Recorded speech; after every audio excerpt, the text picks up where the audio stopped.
Hero ఎవరైనా craze ఉన్నప్పుడే demand ఉంటుంది. పాన్ ఇండియా మార్కెట్ ఏర్పడినప్పుడే క్రేజీ ఆఫర్స్ అకౌంట్లో పడతాయి. ప్రెసెంట్ ఇలాంటి జాక్పాట్ ని కొట్టేశాడు రాకీ బాయ్. ఏకంగా నార్త్ లో ఓ యాక్షన్ ఎంటర్టైనర్ చేసేందుకు చర్చలు జరుపుతున్నాడు. యష్ కేజీఎఫ్ సిరీస్ తో ట్రెండ్ బెండ్ తీసిన హీరో ప్రశాంత్ నీల్ తెరకెక్కించిన ఈ రెండు ప్రాజెక్ట్స్ నేషనల్ వైడ్ గా కలెక్షన్ల వర్షం కురిపించాయి. రాకీ బాయ్ కి భారీ క్రేజ్ ని తెచ్చిపెట్టాయి.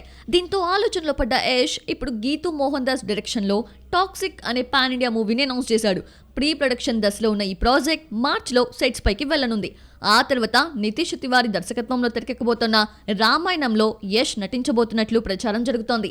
దీనిపై క్లారిటీ రాకముందే మరో బాలీవుడ్ ప్రాజెక్ట్ ని రాకీ బాయ్ ఓకే చేసినట్లు వార్తలు వినిపిస్తున్నాయి. షారుఖ్ తో కలిసి పనిచేయాలని ఉందని గతంలో ఓసారి చెప్పాడు యష్.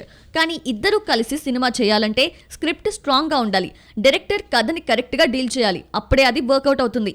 ఇప్పుడున్న పరిస్థితుల్లో అలాంటి సినిమా సాధ్యం కాదు. అందుకే యష్ తో ఓ హై వోల్టేజ్ యాక్షన్ ఎంటర్టైనర్ తెరకెక్కించాలి అని ప్లాన్ చేసిందట రెడ్ చిల్లీస్. ఇప్పటికే రాకీ బాయ్ తో కథా చర్చలు కూడా మొదలుపెట్టిందట. యష్ ఈ సినిమాకి ఓకే చెప్తే గెస్ట్ రోల్లో షారుఖ్ కనిపించే ఛాన్స్ ఉందంటున్నారు బాలీవుడ్ క్రిటిక్స్. మరి టాక్సిక్ తో బిజీగా ఉన్న యష్ ఈ నార్త్ ఆఫర్ ని ఎంతవరకు యాక్సెప్ట్ చేస్తాడో చూడాలి.